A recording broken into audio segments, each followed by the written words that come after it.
Truth Cafe Podcast.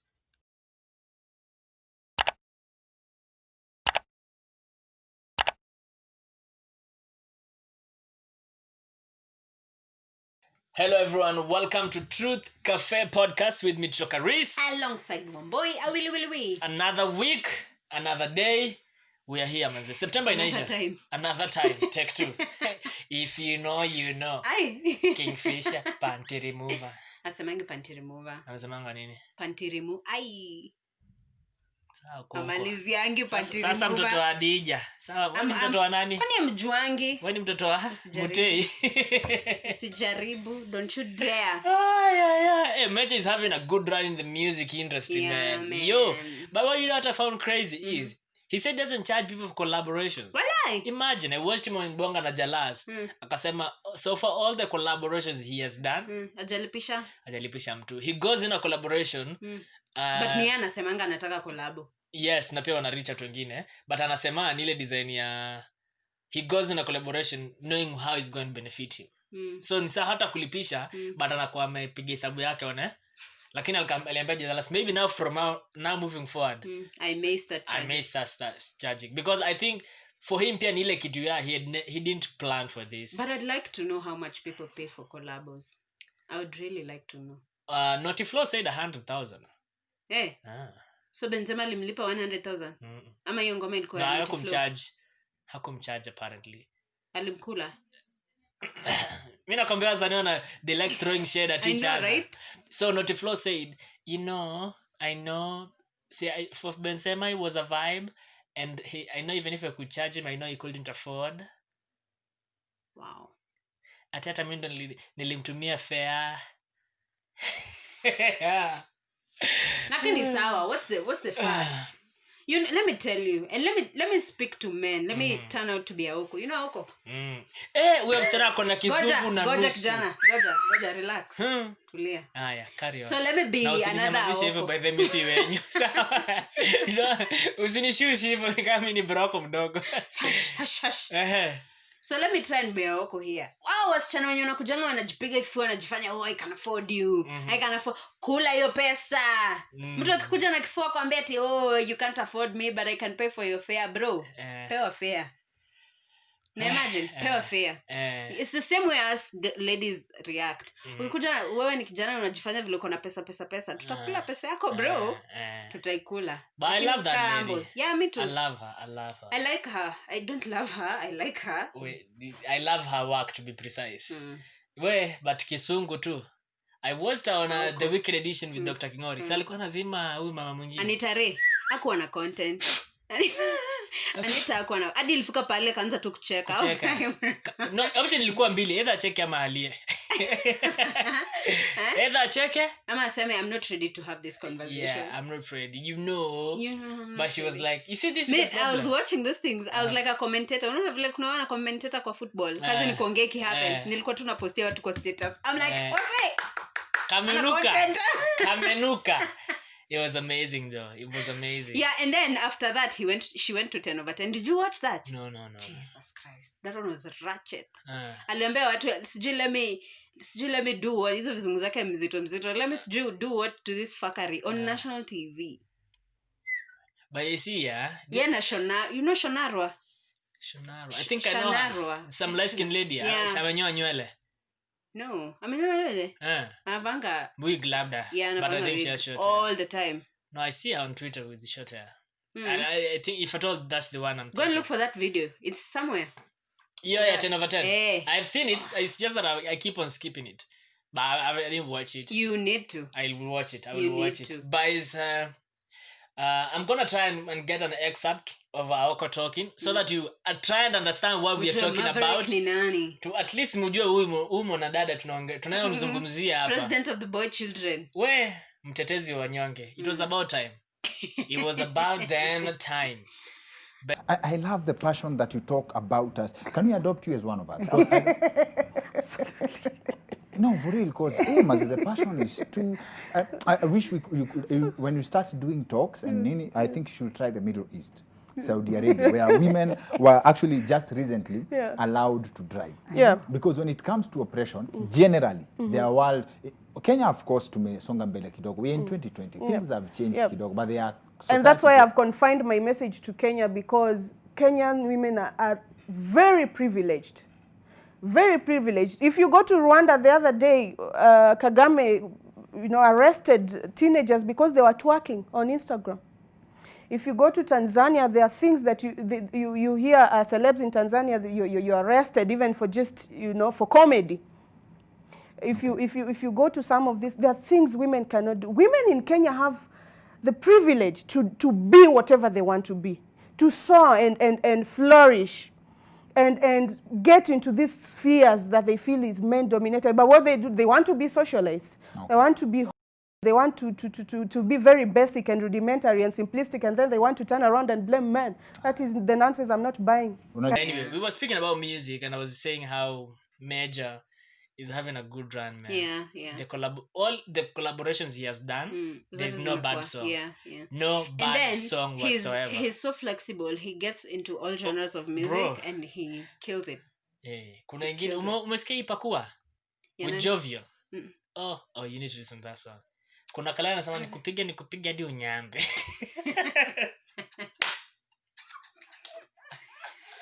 I was like, yo, like, as in, he found his style in a way, like, you might not pay attention to his whole verse, but ukislake hivi anakupiga na kalai, like, did he just say that? Nikupiga hadi unyambe. Mejja is a legend. He's a legend, man. That's a legend. And God works in mysterious ways. You remember before this happened, people were speaking of how he fell off. Yeah. People were talking, tunataka Mejja kwani jana kuliendaje? We need ile Mejja wa kitambo. Wa majengo. Boom. Man is back, bitches. Man is back like he never left, man. Ule said if the country gets opened up, getting mullah. He's gonna make money. Yeah. What do you think of Willis? What's your opinion on Willis? Do you think Willis he's childish? is a businessman? That's one. And he's very smart. As in, okay, I hear what you're saying, but what I'm asking is, he usually gets a lot of backlash from people saying, anakuanga na mtoto mingi. Apana. Okay, let me just say this. What you see on TV in news anchoring, that's all scripted, boo. Even though unafaa kubehave kwa TV. Na kama uko na personality yenye na shout na unafanya news, lazima utulie, ukae kama mtu mwenye anafanya news. So after news tumemaliza, tupatane huku hivi, wabebe tena. Unasikia? I like him because he's a smart man. He's seen a business opportunity and he's gonna get it. Yeah, because you see, the entertainment industry is a very fickle world. Yeah. You're only as wanasemanga, you're only as good as your last song. Yeah. Jeff anasemanga, you're only as good as your last story. Yeah. So, it's only a matter of time where before he not falls out really, but he fades away and another person comes in. Let him do it, bro. Akafunge. Wacha tu akafunge. Kwani iko nini? Wewe. I like his. Wewe na akili yako yote ni nini nakufanya usifanye hivyo? But I like his new project. He has a whole following behind him. Akona wabebe wake nyuma yake, bro. That song that inaitwa Kalale. That Kalale song is so dope. It reached 1 million views in 1 week. Yeah, man. Organic. 1 week. Organic. Unaimagine? But he's very smart because he knows, well, I have all the eyeballs right now. I'm on TV every other day. Yeah. Does he still do that? I left about anafanyanga radio. He does. I do news. I do 10 over 10. I'm interviewing all these artists. Why should I not put these artists together? Let's make a hit song. Yendo DJ Khalid wa Kenya. Bro. But I love that song. Yeah, me too. Kalale. And then there's this lady in that song called Saru. This lady is anaomoka udem. Yeah. Anaomoka. Yo. She has buzz for days. And you see, the thing is, when you first do a freestyle and it becomes a hit, we all wait for the second one and the third one. Apparently alikuwa amekuja Mimi Radio, man. Hey. Evans brought them here manze kwa show yao. No. I was like, where was I? Like I've been since before that nimsikiza kwa Wanani ile ya Bahati. And I was like, who is this lady? Before I never knew of her, Mimi. For real? Never knew of her. then Wanani, and then I saw again in Kalale, Saramanyaru, and then the freestyle she dropped, I listened to that one too. It was just phenomenal. Mimi nilimsikia kwa ile freestyle alifanya ya kwanza. I was like, who's this chick? And then a few weeks later nikaona Steph Capella amempost. I was like, I fucks with you. And then now, you know, it transitioned to what she is right now. She's becoming big. Anyway, she's becoming so big. Corona, the benefits, musically speaking, we have gained a lot. There are people who have made a name out of this just COVID-19 period. Yeah, absolutely. Yeah. Anyway, moving on, yeah. We talked about this before, but anyway, for the purposes of the camera, keeping up with the Kardashian. Finally coming to an end. I know 20 seasons down. People like pretending like you don't watch these things. Like I feel listen when video ground is different is very true. Because I can bet for sure everybody who's gonna watch this, I may watch your kid. Whether unwillingly or willingly, you've watched Keeping Up with the Kardashian. Yeah, ama ulikuwa tu unatembea kwa wenyewe ukapata ukiwatch kwa hapo. Ukipata tu. Bye. Yeah. Do you reckon it was a good thing? Yeah, it was. Yeah, I feel like at some point they need some privacy. So Natana, they're all evolving and growing. Everybody is like transitioning into something. So there's I saw Kim, Courtney, and Khloe have like. How many Kardashians are there? Najua Kim, najua Courtney, Kylie alitengeza lips zake. Who else do you have? Khloe. Who is Khloe? Okay, Khloe. Tristan, the Tristan babe. I don't know how. And then there is Kendall and Rob. Kendall and Rob. Yeah. There are fucking 6 of them. Yeah. There's 6. Alafu mama yao. Mama yao. Alafu na mama yao baba yao. They have 2 moms. They have 2 moms. Yeah. Must be nice to have 2 mothers, right? Yeah. That's crazy, man. You know, I was looking at Kylie's page one time, Kitambo, and then I realized that she posted this Jenner, Caitlyn Jenner, the father, for happy Mother's Day. I was like, alipost babake for Mother's Day. I know, but you get me. Like alipost babake, akaambia babake happy Mother's Day. Yeah, si ni mama. Kwa ile mama unakuanga umebeba happy Mother's Day. Yo. Yeah. Anyway. Do you know it's absolutely nuts how the Kardashians have been famous for so long without any talent. They're not singers. What do you mean without any talent? They're not singers. I like Kendall. They're not rappers. They're not athletes. What are they? Nani akona talent Business, kwa nyumba? they're entrepreneurs. Ni sawa, but I'm saying like they're models. Kendall is a very successful model, by the way. But just so you know. But you know, without the name Kardashian, she would have been nothing. No. Yeah, sure. She would have been every other model. How many models do we have? Top models. Ni wengi. But for her models to be... wa Kenya wanakuanga kina nani? Do you know them? Acha nikwambie, kuna nilisemanga titrani a time back. Mtu Kenya akikwambia yeye ni model, it's a polite way of telling you they're broke. Yeah, because I don't know any model from Kenya. Hakuna Kakiru. Jumina Joa. Okay, there's a neighbor of mine who claims she's a model. Naonanga picha zake. Jamekonda. Ni mkonde na ni mrefu na naonanga nendanga photo shoots. So that's how I knew she's a model. Kenya we have a very whitewashed definition of model. Yeah, what is a model? When you ni mkonde, mrefu. When ni mrefu, alafu kuna business za kupiga photo shoots za bure. That's it. Upigwe tu ma editing weko ma colors mingi. Afu upigwe makeup, uweke shingo hivi. Na ufunge tumacho kidogo ndio watu waone cut crease. Ufunikwe na mapaipai angado. Wewe hiyo ni model. Model. Shout out to all the models in Kenya. But I don't think that's something that is flourishing anytime soon. It's the same one niliona ingine. Ati madem. Ukikosa matako si ati ukuwe lesbian sasa. I should not be laughing at that. I was like, yo, who hurt you? Ati usikosa matako. Si fiti, by the way. It's not nice. This also si ati sasa ukuwe lesbian. Speaking of lesbians, Anita Nderu. Anita Nderu. Okay, before you transition to Anita Nderu, I just want to say something about this modeling agency. I was watching some video of Kwambox talking to some dude. See, I told you that video. That guy with sijui some coarse voice. Oh, ile remember. Sijui vile anaitwa mimi. Hata mimi simjibatiza representer. Or Kiswahili representer. Yeah, that dude.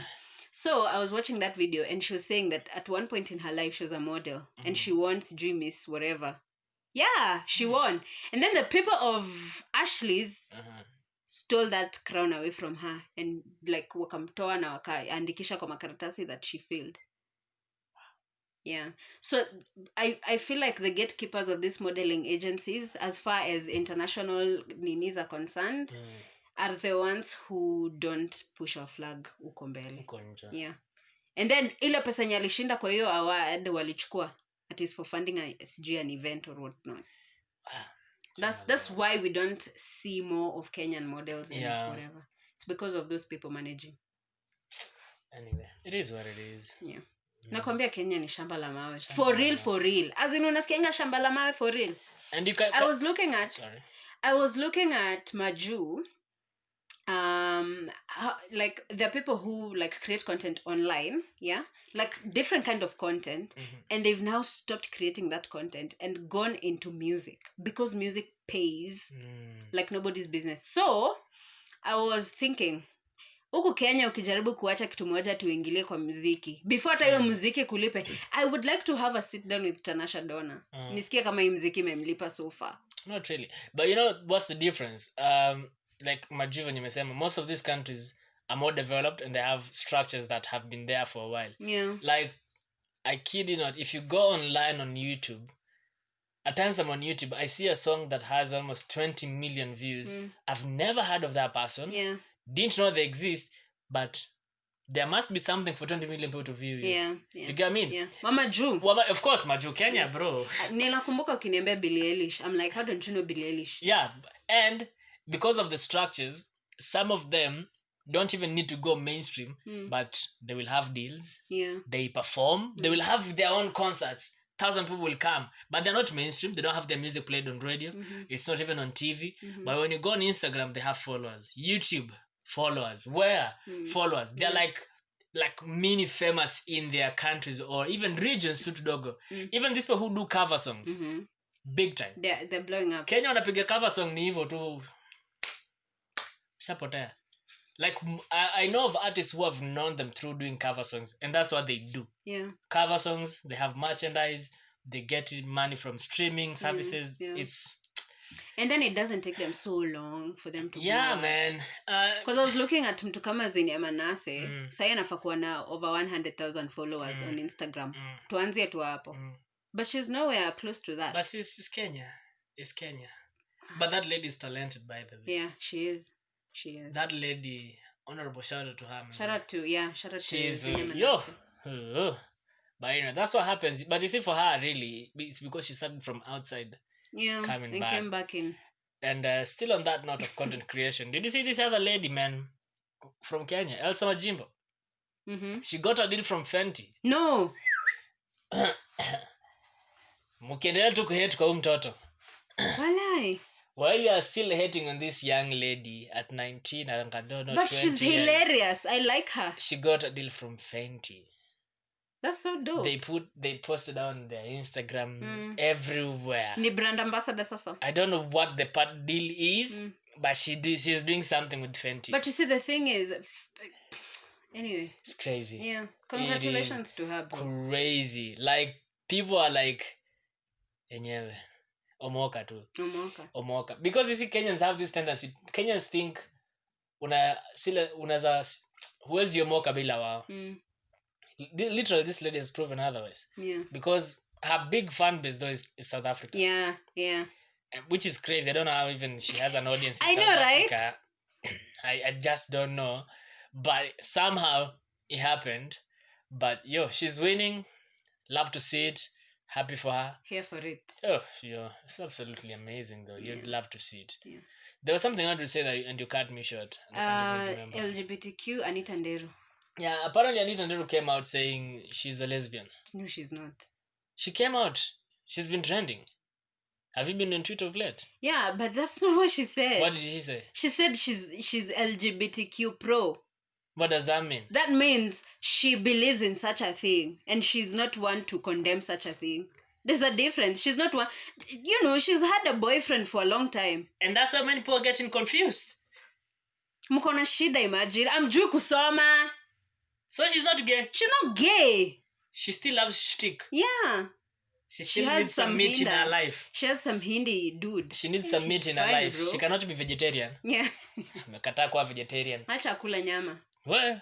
But she's not gay. Oh, so that's what she meant. That is what she meant. Yeah. Maybe people misconstrued her tweet, basi. Yeah. And literally, if I was Anita Nderu, I would be like, you know what? Just run with that narrative. Unaona ile attitude ya Chimano? Just run with the story the way you want. Okay. So she's just pro. Yeah. There's a plus hapo kando. Ni kama amjui kusoma. Do you have the tweet there? Do you have bundle? Can you check it? Hebu niangalie nisome tena. I can't believe it. I read it wrong. But it's because I got on Twitter. She's trending. I don't know at number what. Mkona shida, imagine wa Kenya. Then I'm like, Kenya, you need a life. I'm like, when did she shift the chamas, yo? Anita Nderu. But vitu kwa ground. Anita Nderito.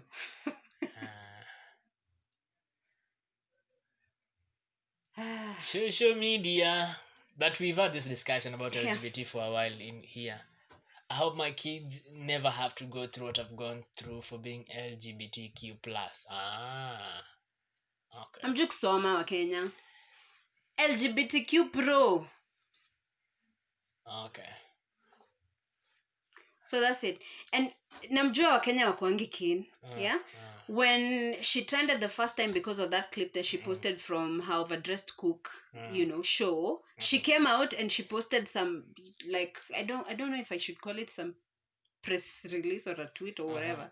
And she said nobody will bully her because of being LGBTQ pro. That is what she said. But so literally everyone thinks she's gay. Mukona shida, imagine. I will just read this tweet that I'm showing you.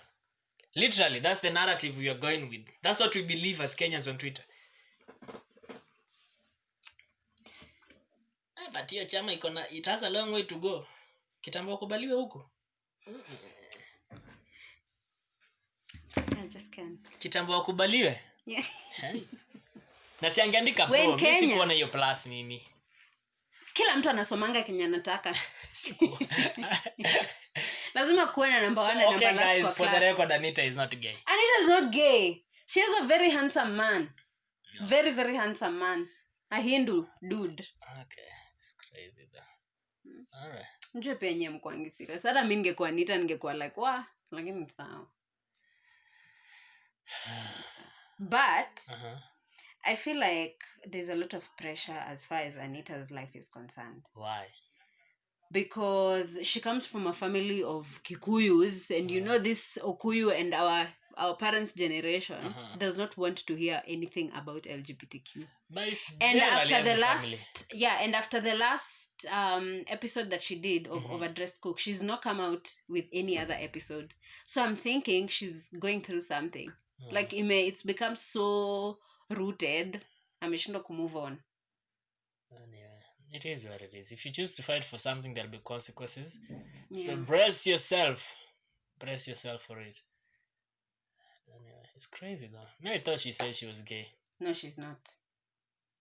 Okay.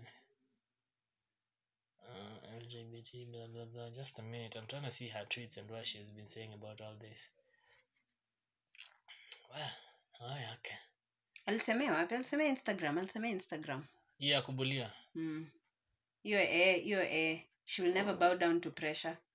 I've seen it. It's on Twitter too. Yeah. I will never be bullied into silence. Yeah. As human beings, we have the right to refuse to be defined by what other people think. Rather, we must define ourselves. As people, we should celebrate our differences, encourage authenticity, and wonder at the diversity of humanity. We all have a right to love and be loved. Have an amazing day. Yeah. Lakini it's bold of her to say that. Day but in, day the out, Kenyan whatever, they're not ready.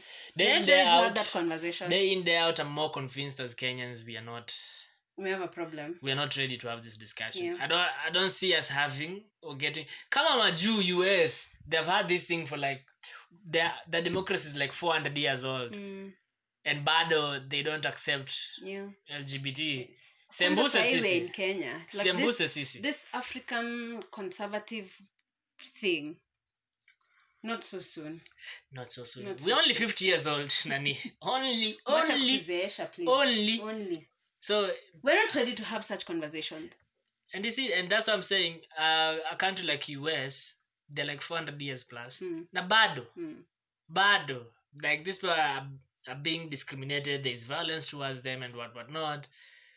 But anyway, but Kenya, is in Kenya, do these people go through violence other than online bullying, like physical violence? And we wouldn't know. But... yeah, how would we know? Anyway, moving on. There was something you're telling me. Was I? I'm almost out. Just how. Okay, let's move on. September, maze. There's something that we've ignored about this month of September that we spoke about last year, time like this. Do you know what September is? Other than being September. Unaona hadi unacheka. But COVID has just destroyed everything. Now you have to blame COVID. COVID has said Typical just of stay ladies. home, bro. Typical of ladies. Stay home. Has it even crossed your mind? No. Hey, yeah. Not one time. No. But in my defense, just I was rearranging my room and I found wrapping paper. Then I was like, maybe this is motivation for me to buy Mel a gift. Motivation. Have you ever gotten him a gift though? Yeah. Okay. Good. Yeah. For his birthday pekee. No. Hata ikuwa birthday yake. Randomly tu liguswa tu na roho. Yeah. Kama hiyo. Kumwambia mpenzi. As in, nimekuwa nikikuwaza. Umenigusa moyo. By September take him on a date, man. Utampeleka date? Well, struggling, bro. Date unampeleka tu pale hivyo base chipo mwitu hapo. Piga chipo mwitu. Mnakula mnarudi nyumbani. As in, Miss Jayona kijana anakuanga na standards kama wewe.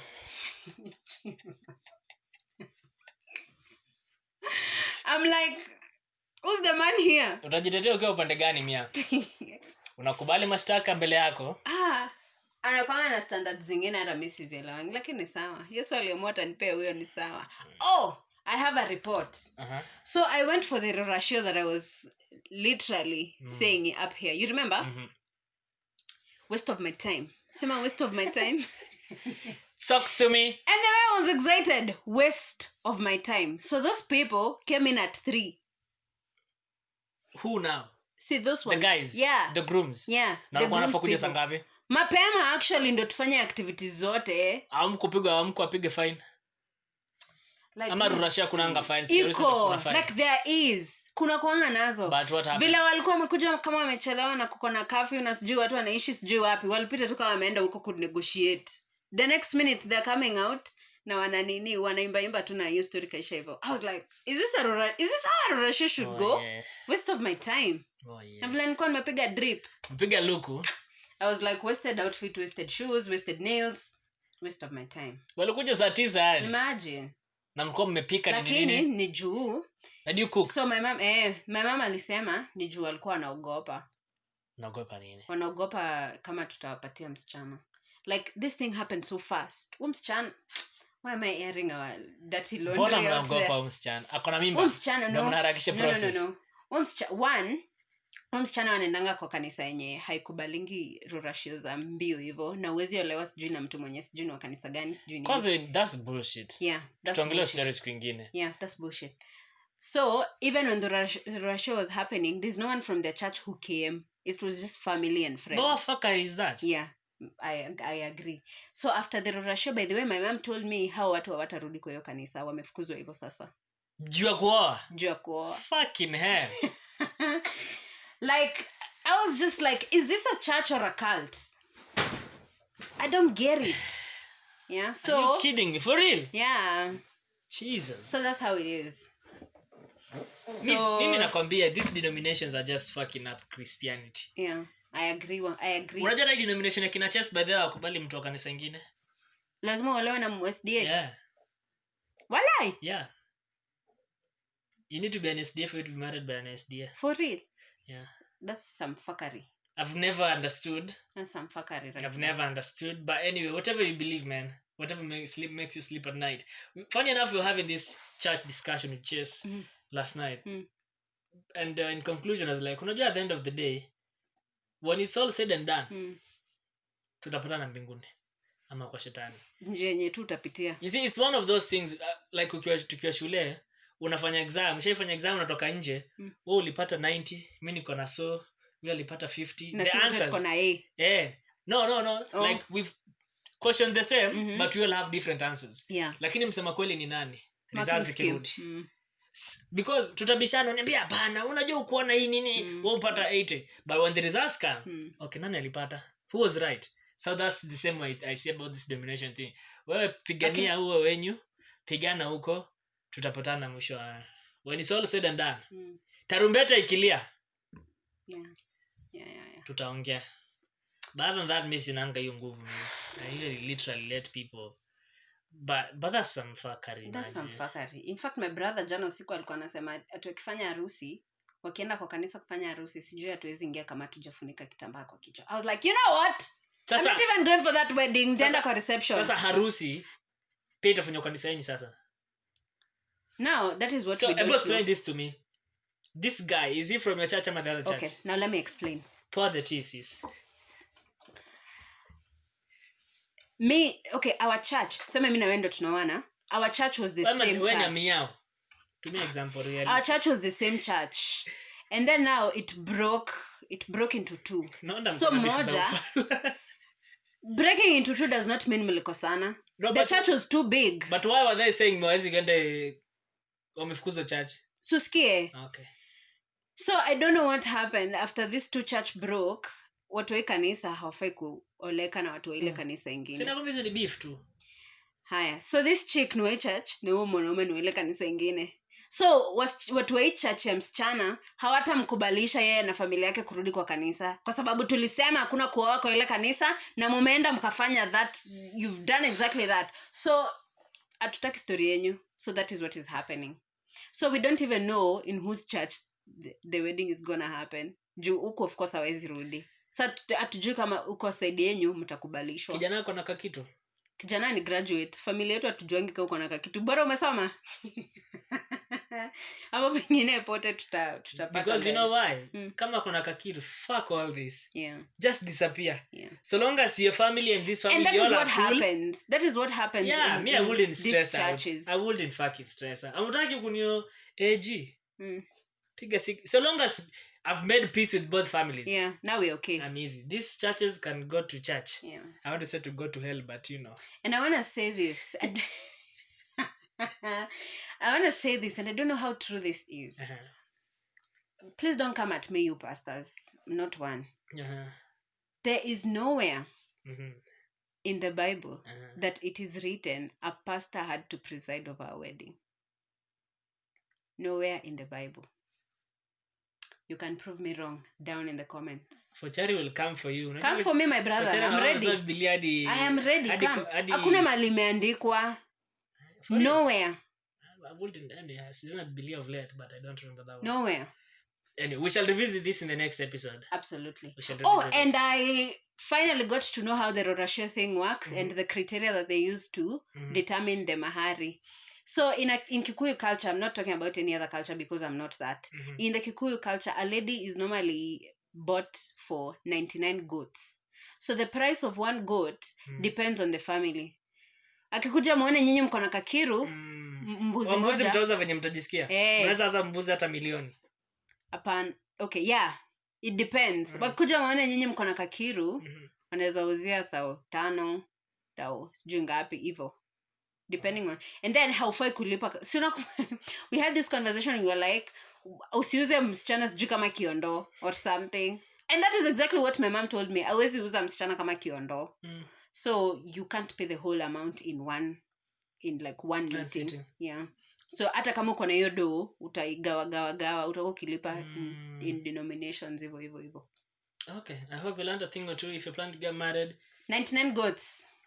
Anyway, thank you so much for watching, guys. Make sure you like, comment, subscribe, and share. See you guys in the next episode. Adios. Truth Cafe Podcast.